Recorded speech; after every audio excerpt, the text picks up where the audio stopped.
everybody, and welcome to this awesome episode of the Maturepreneur Podcast. I am your hostess with the mostest, Jeanette Anderson, and today I have the fascinating, really truly interesting woman with me, Gail Kastning. Did I pronounce that right? Yeah, you did. That's awesome. And she's actually close to me. Are you in Calgary right now? Yes, Yeah, she's actually in Calgary, Alberta, Canada. Welcome, Gail. I'm glad to see you. And we're going to be talking about a really cool topic about purposeful careers and how do you create branch out with non-traditional work, meet your personal career and financial goals in a new way. So that's part of why I really wanted Gail to come and talk to you about some different alternatives, different ways to think about things, different ways about what's possible for you for your future. So this is going to be a great ride. Hang on, let's go. So welcome. I'm glad you're here. Thank you for having me. So as usual, I'll tell you the official word on Gail. I'll give you her bio, and then we'll find out the juicy, behind the scenes stuff, because that's almost always more fascinating. And then we're going to launch into this conversation around non-traditional work and how you can think about things differently, which is really what this podcast is all about. It's for those of you who are too inspired to retire and you want different ways to think about what's possible for you, for your future, for your family's future, and for society's future. Because one of the things that we're doing here is shattering age stereotypes that say you retire at 65, you die at 75. That's all there is to it. Off you go crochet and knit and whatever and golf and be gone with you. Like, no, that's enough of that nonsense. We are reinventing what it means to age and sage and live at this stage. So that's why I'm excited to have Gail here, because this is an important conversation. So Gail Kastning B.Ed, CCDP, CSS, there's a lot of initials, is the owner of Purposeful Careers. Her company specializes in the design and delivery of career support programs for both traditional and non-traditional workers. She has been an independent worker, portfolio careerist, and business owner for over 20 years, and prefers to have multiple income streams. She is currently planning her retirement portfolio career, which will include working part-time in her business and doing more hiking, biking, and traveling. Awesome. I love that. And I love that you're planning your retirement portfolio career, which we're going to talk more about in a second, because there's a bunch of things in there that I want to follow up on. So before we go there, tell us something about you no one would expect. That no one would expect. Probably one of the things that no one would expect is that I do have an interest in animals, and behind the scenes in my house there is a zoo going on typically. So I don't put that in my bio, but if I could live on a small farm and have the chickens and the pot-bellied pigs and some sheep and a horse or two or something like that, I probably would. So it's not those types of animals, but it is a household full of small critters typically. You can have chickens and cattle. I know. In your backyard, right? It gets really cold for them in the winter. You have to make sure you get heat. But so what kind of animals do you have in your zoo? Well, we do have different birds, and then we tend to gravitate towards guinea pigs. We've had a dog sitting business for that was before COVID, and so dog sitting was kind of one of our income streams. And yeah, we're stopping there right now. My daughter had other things like hedgehogs and exotic bugs and whatnot, but she has thankfully moved out and taken all those things with her. Yeah, it's all fun until the tarantula gets loose, and then not so much. Totally. So yeah, we do what we can in the city instead of on an acreage, right? Exactly. Yeah. So tell me a little bit about your why. How did you get involved, not just in this business, but what's been the theme of your purpose throughout your life? A lot of what I've done on the career side in particular has been program builds. Mhm. So I really spend a lot of time building programs. So I started in building French and English language programs, and I really love being an educator. So a lot of what I do has an education basis to it, training and teaching, and I come probably from a heart to train and teach. So that's always been my purpose in most of what I've done. And yeah, and so now I've moved into career development. That happened probably about 20 years ago, a slow movement into that. But program design, program building, that is sort of the purpose to the work that I do. And that involves, you know, educating folks and training them. I like to teach people things that are maybe a little bit unexpected that they did not know. Okay. Well, so Mhm. that's in my definition, that's what you do. So why is it so important for you to support people in education and discovering things that they may not have known? Yeah. What is it about that that lights you up? Mhm. Because a lot of the time why people are stuck is because they don't know something that they need to know. And so when they learn it and they you know, fit it into the paradigm of what they already know, a light bulb moment kind of happens, and that can be the difference between staying stuck and moving forward and taking action. And so, what I love about what I do is that I help to propel people forward with like the training that we do or the programs that we build. And it can make a difference in the lives of folks because I've been involved in program designs where you know, it's the difference between somebody being underemployed for the rest of their life and being viably employed and moving into viable employment. And so, you know, when you see somebody who was underemployed at one time and then they because of the program, you know, that you've designed with a team of people, they become viably employed. They come back and they say that that moment changed my life. Mhm. And so building programs and training people changes lives. Okay. Yeah. So and when you say changes lives, what's the part of that that's the most exciting for you? That they're making more money, they're making more contribution, what's the piece of change? Because lives change lots of different ways. So what's the part of Yeah. that people have told you that is the most exciting for you?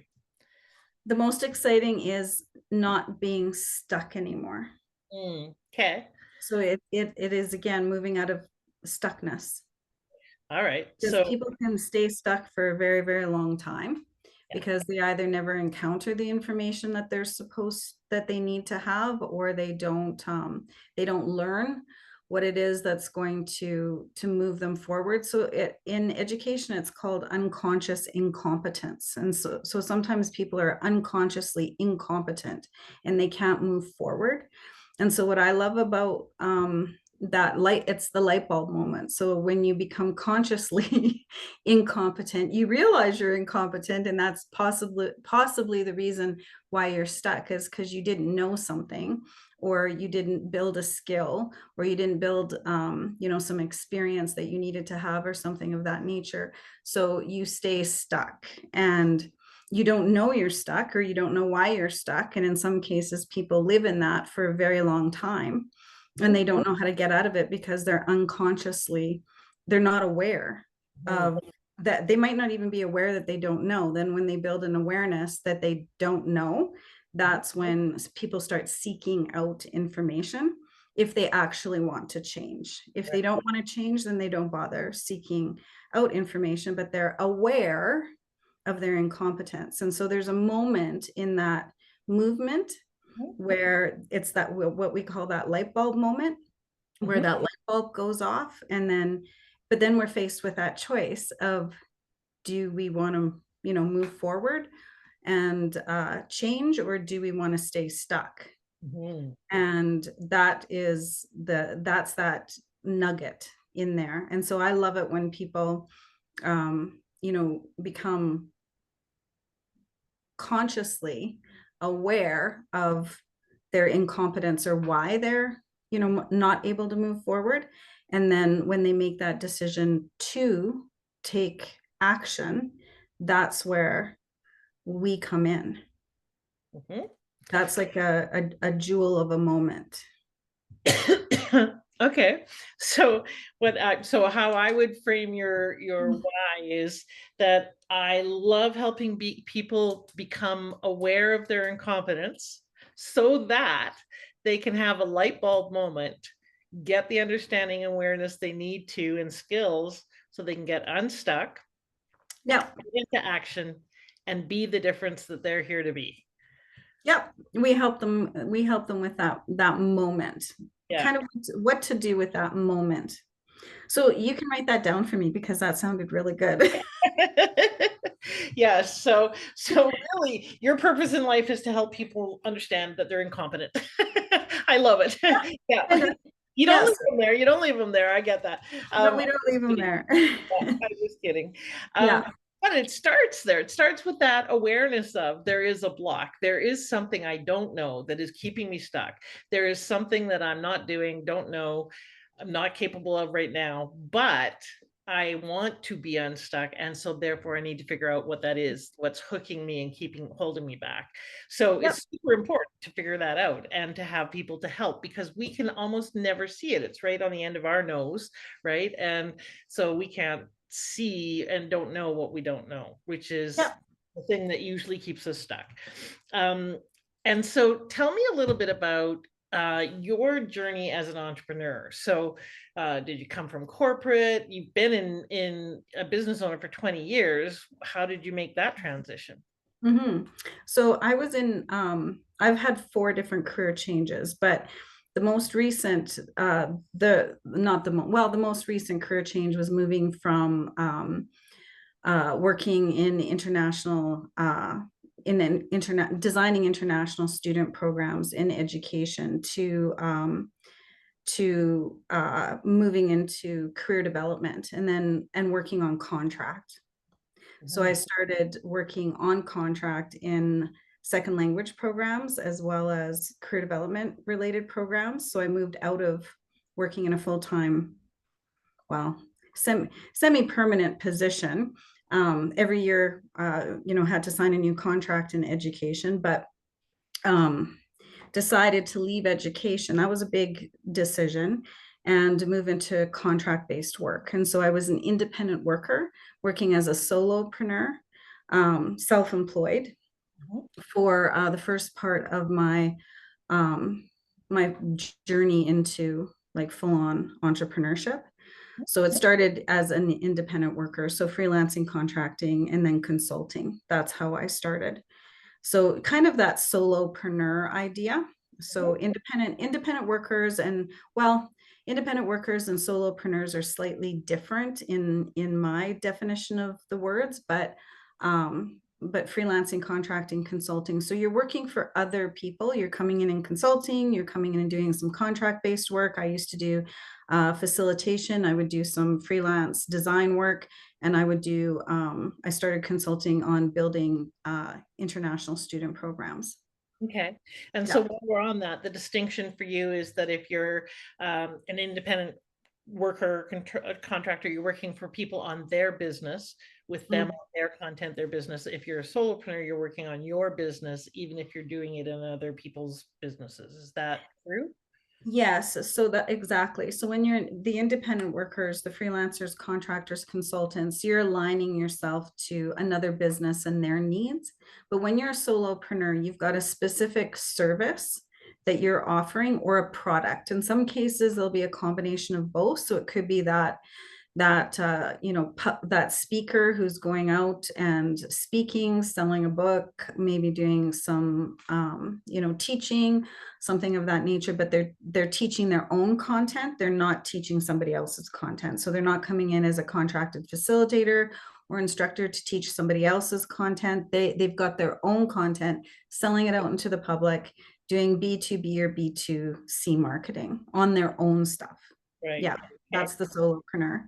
Well, while we're on definitions, why don't you define non-traditional workforce or non-traditional careers?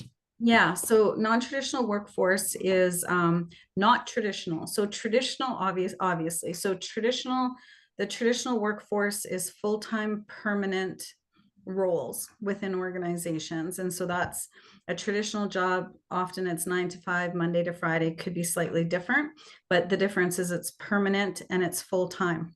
Non-traditional is on-demand labor. Okay.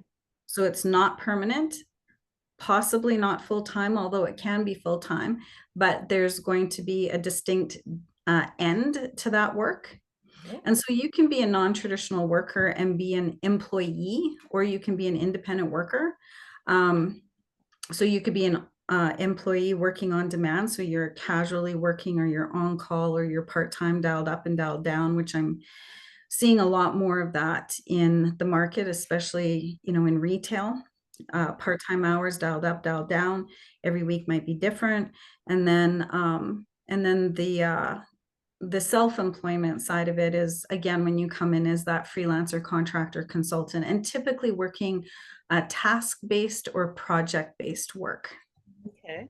Yeah. Okay, so when you say that, you're talking about going in and having a block of work or a project that you're delivering or that you're doing on an ongoing basis in terms of task work, like you might be a fractional CMO or something like that. Does that constitute, if you were a fractional um, CFO, CMO, CTO, whatever that may be, does that, would you consider that to be non-permanent um, employment? Again, it would probably depend on how you were hired, but if you're hired, so if you're an employee working on demand, oftentimes you're going to be hired casually.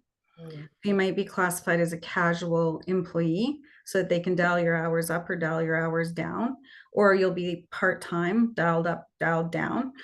If you're project-based, then you're going to come in on some kind of a contract where you've got a independent contract with an individual organization, and you could have multiple contracts with individual organizations as a freelancer and consultant in particular. Sometimes people will work, a lot of freelancers work for, well, that's the difference between freelancing and contracting, is that you're working for multiple people simultaneously, where contractors tend to kind of stick with one organization for more of a block of time. And consultants can kind of hop in and hop out, but you're doing that on an independent worker contract, not on an employee contract. So I'm Okay. not sure if that answered your question. Well, Um, and it's good to have some of these terms kind of thrown out. And what I'm hoping people are hearing is there's a lot of different ways to put yourself back into the marketplace. Lots. And because there's a lot of people who have come through employment their whole life, had followed the career track, got the promotions, et cetera, and now are having a really hard time going back into the workforce in terms of getting a job.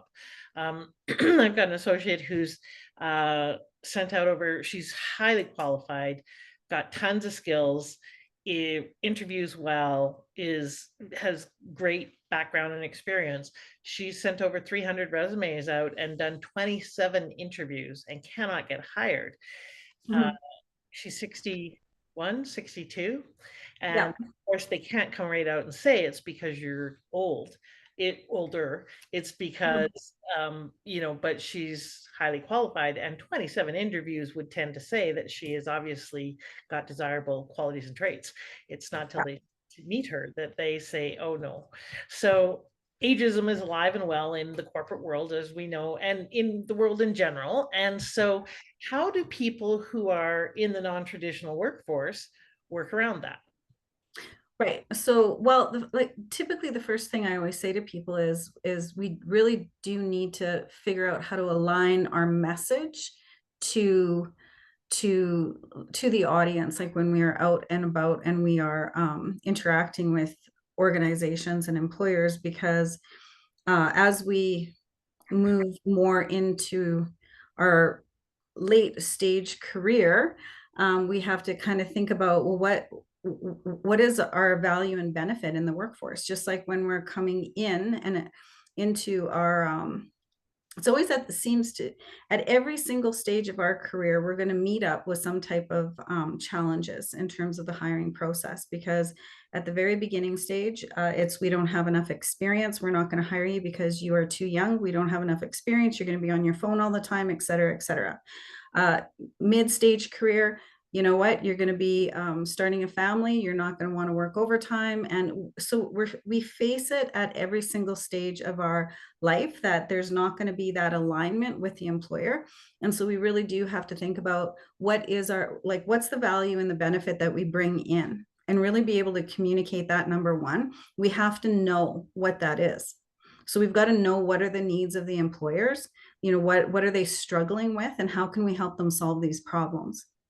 And then I always say, you know, if you don't, if you know, coming in a full-time permanent role is not palpable, then you know, bring me in for 3 months and we'll see if we can, you know, see if I can help you with what you've got going on. And then typically you know, making that offer, like, we've got to take control of the offers in a sense too. And because we can't how do I say this? We want to maybe be able to give options that employers never thought of, Okay. because yeah, because that's that knowledge transfer, right? As well. Like, if I can bring some knowledge into your organization for you, and if I can help you, you know, solve some problems that you've never encountered before, but I have, Mhm. because I've just been in this game for a really long time. So I maybe have seen this before. And so I can help, you know, you and your organization um, through this challenging time. And we don't have to put a time frame on it. Mhm. You know, if you want me around longer, great. If you know, if this comes to an end, fine. Mhm. Because as a non-traditional worker, I'm not necessarily putting hard timelines in, Mhm. because that's the difference between me and a traditional worker. Right. And what I've learned when we learn how to have these conversations is that you can end up being there for a very long time. True. And It's then sometimes it's like, okay, will you please, you know, come full time and permanent? We actually, you know, think we need you more than we thought we did. And you know, if we're at end stage career, we might not want that either. right. So we might have to say no, right, to full-time permanent employment.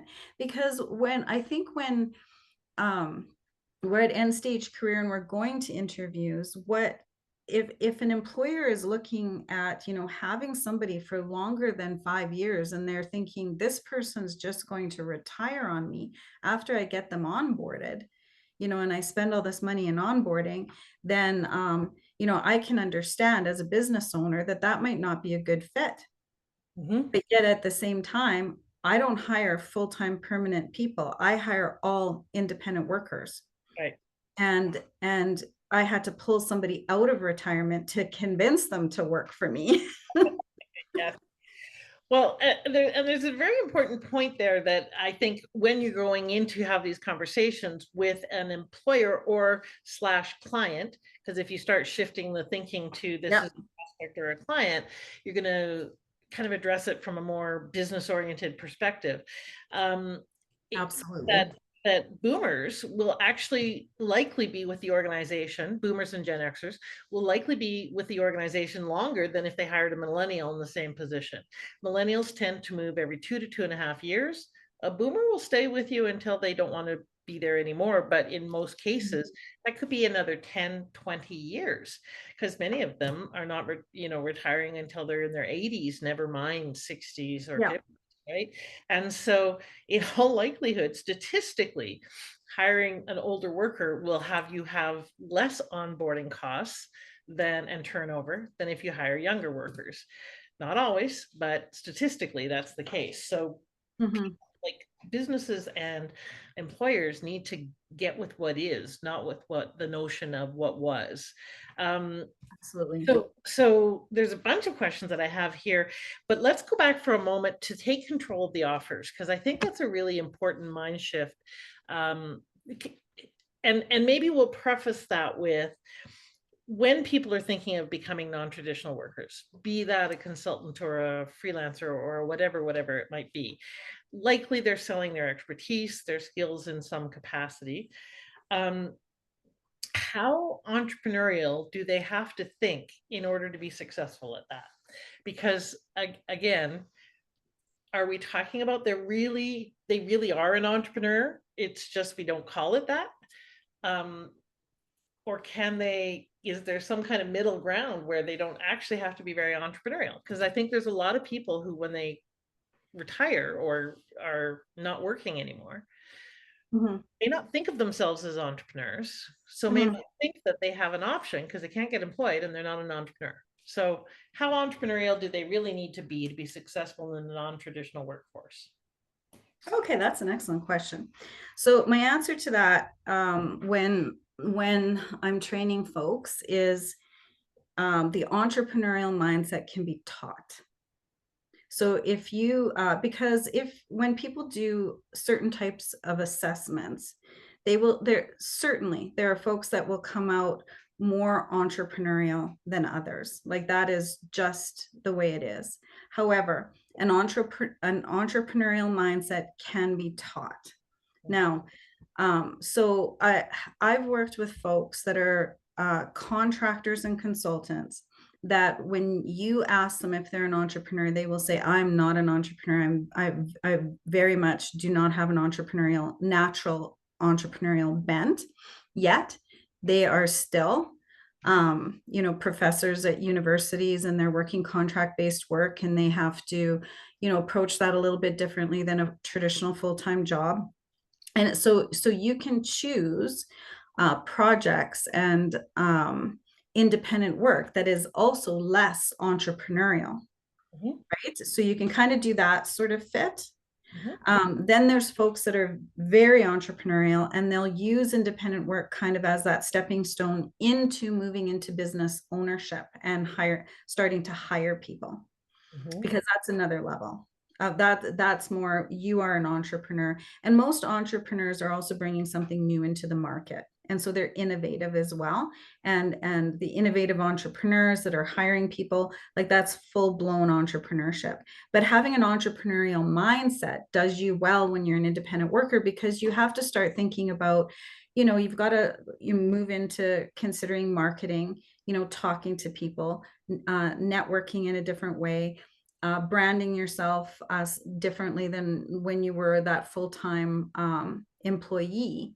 So you do have to start adopting the entrepreneurial mindset more and start shifting over to just like what you did, where instead of talking about employers as employers, this is my client.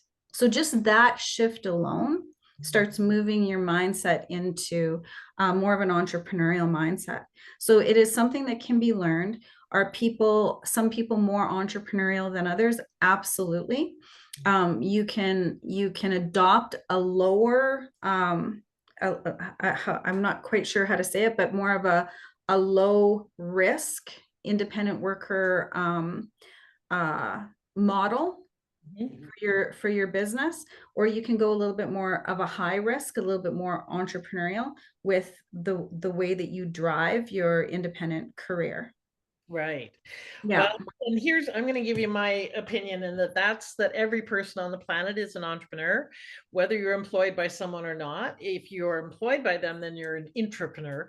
But basically, you're constantly selling yourself. You don't get that job until you sell yourself and market yourself effectively. You have to market yourself by getting your resumes out there or whatever, and you sell Yeah. your the interview, and then you get the contract. And within the organization, if you want a promotion, you got to sell yourself, you got to market yourself. So I think that everybody is an entrepreneur. Some just claim it and some don't. And they are more or less effective at being entrepreneurial, meaning being effective at selling their ideas and their whatever it is that they are doing. Yeah. Therefore progressing. But if you don't get good at sales and marketing, you don't get good at life, at advancement in life, in my perspective. So that's a little bit further on that spectrum. But I do agree with you. There's business models that require less of it. And so if you're super sales adverse or self-promotion adverse, you got to find a model like maybe working for an agency or something like that. But I think it behooves everyone to get good at marketing and sales, which is really just being able to enroll people in your vision and serve them. That's my perspective. Yes, yeah, yeah. So in our workshops, because we have a different approach. So and I don't use words like sales and whatnot with my folks simply because so many folks are very scared of these types of words. So we train them in a service focused mindset, which kind of it I think you and I are very similar in how we're thinking. But our idea is we need to learn how to talk to people about what we can do and how we can help them and how we can serve them. And so when we approach it like that, especially a lot of the people who maybe have a preference for introversion find that a little bit less scary to go out as more of somebody who's an introvert and align to the needs of an employer. And so we look at it from the perspective that, I've got skills and I'm here to help. And so I'm not here to sell you a product necessarily. I'm not necessarily here to sell you your skills. I'm here to understand what your needs are and see if I can align up to that and help you. Because when I'm talking to employers as a consultant or a contractor, I really need to ask more questions and talk about myself, because if I can't figure out what their needs are, I can't kind of sort through my wheelhouse of the things I've done in the past to see if I'm in alignment with your needs. And so I kind of look at it from the perspective of I'm here to ask an employer more questions than I am here to talk about myself, because I also don't want to miss out on because elevator pitches and things like that, there's places for that within conversations, but mostly I want to know about them, because then I can sort through what I can do for them. Yeah. Does Yeah. that make sense? Absolutely. Yeah, I call that Okay. consultative selling, and really you can't serve until you do the consulting or diagnose before you prescribe. Totally. Yes. And when you said take care and control of the offers, I think that's such an important perspective. I call it just basically creating the job you want. And I have Yes. all the times that I have been employed, which is 5 times, 4 times corporately, employed by someone else versus my own business. Yeah. 4 out of the 5 times, I created the role. I created the position. I approached them and said, "Hey, you don't know Love you it. have this problem, but you do. And here's the problem and what it's costing you. And here's how I can help you." So I Mhm. created the role, and then was hired to fill that role. And the same thing is what I do with my business. I'll go to people and say, "You don't know you have this problem, but here it is. And here's how I can help you with that." So create the job that you want. Think about, what would I love to do? What is my sweet spot of intersection of skills and what I love and where my natural abilities lie? That sweet spot is likely the problem that you want to solve in the world, are really well suited to. So you go find who's got that problem. They may or may not be looking for you. You go look for them, because they may not know that they have that problem. So and then craft the offer that you want by creating the solution that they need. Whether that's part-time or full-time, but part of that is knowing what you want. How do you build your business around your lifestyle versus the other way around? Because most of our life, we build our life around our business or our career. I advocate switching that as you get into your later retirement and or Mhm. non-retirement careers. Build your life or your business around your life so that you Mhm. start with that. How do I want to live? And then what would serve that? How would that look? Just a couple of quick questions before we wrap up. You mentioned multiple income streams. So why is that important? And how can people think about that in terms of creating solutions for their later income generation? Right. So I have a portfolio career. So that is a career of multiple income streams. Have worked this way for over 20 years. So that's my preference. I don't really like just having one income stream. that makes me nervous. I mean, moving into retirement, it would be different. In terms of like, I guess if we're moving into retirement with a portfolio career, what's nice about it is we can kind of, consider if there's multiple different kinds of things that we want to do and we want to monetize it, right? So it could be that, like at one time I had the dog sitting, we had a family dog sitting business in addition to having, I was doing more facilitation work and focusing on that at that time. And so having like the multiple income streams, two totally different things. But the benefits can be that if you like variety, excellent way to, to live out your variety or your interests or your passions that you can monetize. So there's that, but then it's also that diversification of income, so that if you're concerned that something could potentially dry up, you've got something else dialed up. So that's also a good thing. So I've always had that preference for multiple income streams, and moving into retirement. So the retired folks that I work with have never, they always look at a portfolio as multiple income coming into to their life. But we have a model that we utilize, and it's not just about paid work. It's about the other things that you want to do as you're moving into retirement. So it could be that we have unpaid work, could be volunteer work, it could be that we're caregiving, it could be that we are doing, I don't know, there's so many things that people could be doing. Yeah, lots of Yeah. things. So you're creating a portfolio career of multiple different things that you're doing in your life. So you've got multiple branches of interests and work, and unpaid work and paid work together, and that works really well. That way of looking at it works really well for folks moving into retirement. So you can consider, I've got a branch of volunteer work that I'm going to do. I've got a couple of paid branches going on here. I've got, I'm caregiving over on this side, and I've got that branch going, because because the branches kind of indicate energy, right? Mm-hmm. Like we can only there's only so much time and energy that we have to kind of create this moving into retirement. And so we have to kind of consider our time and our energy, and what is that going to look like, and do I have to prune things off that I used to do, and I don't want to do that anymore. So a portfolio career encompasses both the diversification of income in addition to the diversification of our time and energy. Right. I love that. Thinking about both money and time and energy is Mhm. really important. And I think it's an awesome phrase, retirement portfolio career, because the two are together, career and retirement. We used to separate them out. Either you're retired or you're working, but Yeah. that's not the case anymore. You can be No. retired and still work. You can work and, be kicking back. And we need to let go of that old notion of you hit a certain age, you retire, and then from then on you do nothing to contribute or to make a difference or to generate income or whatever.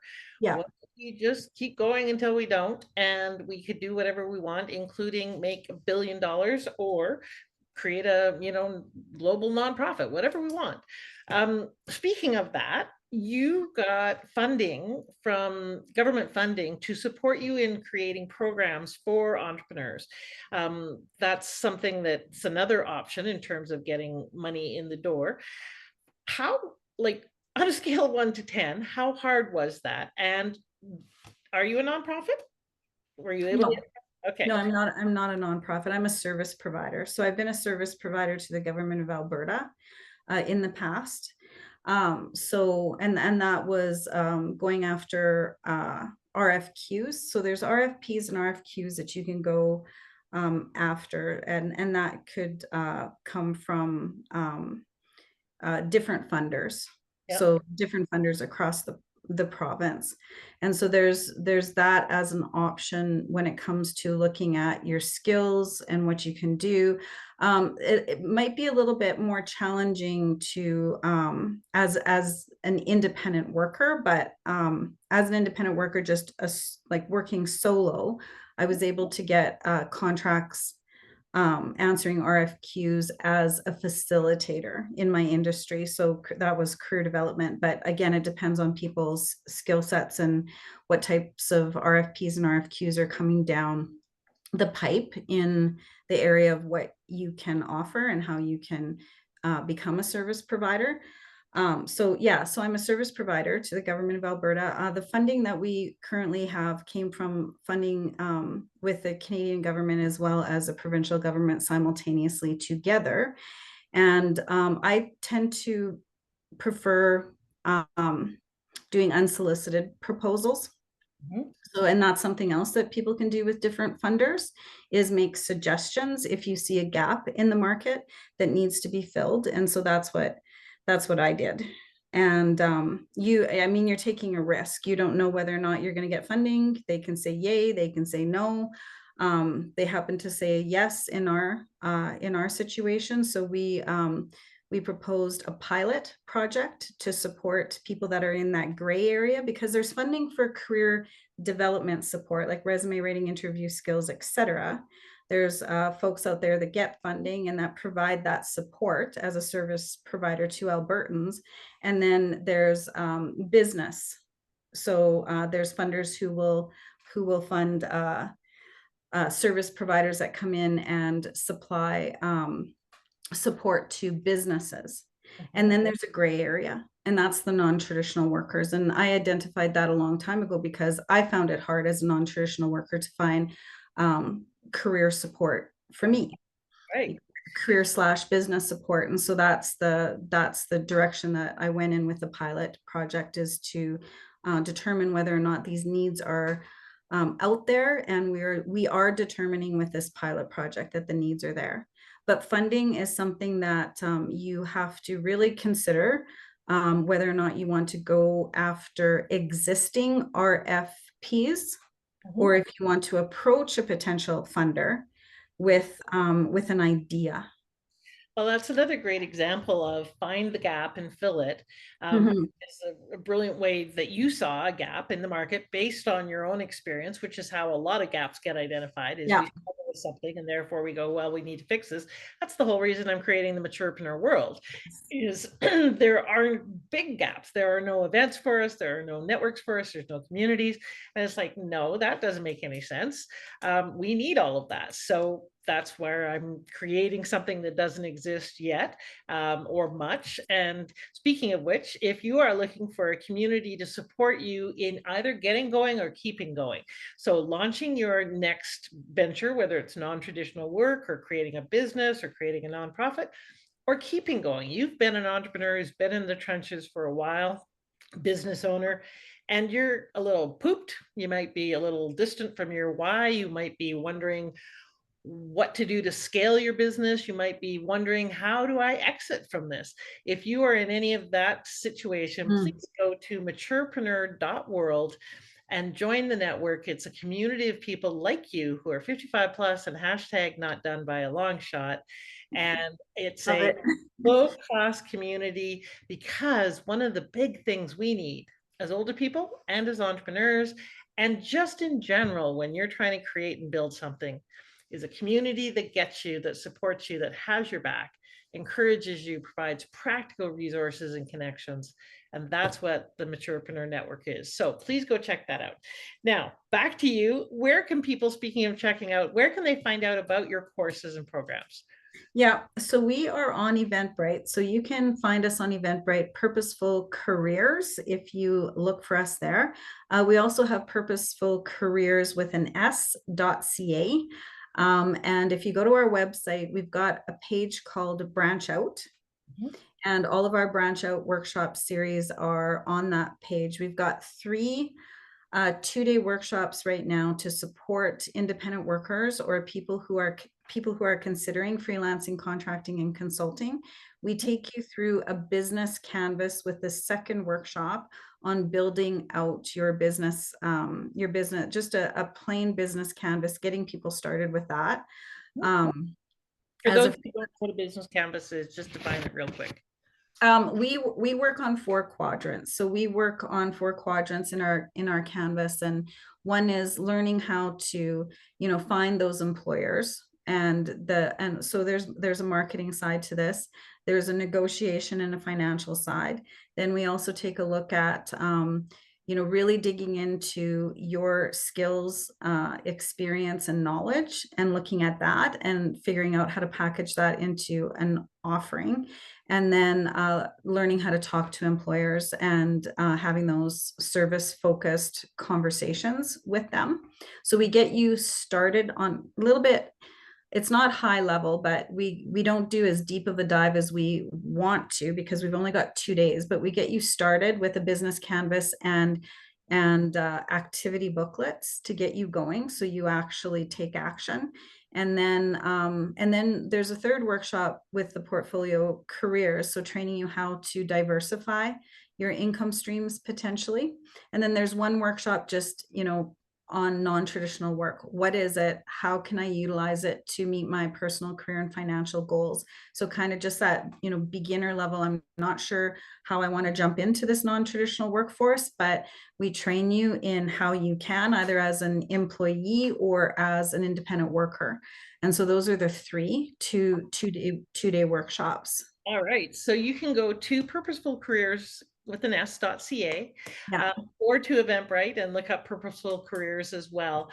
And you can, I assume, get a hold of you through the website as well.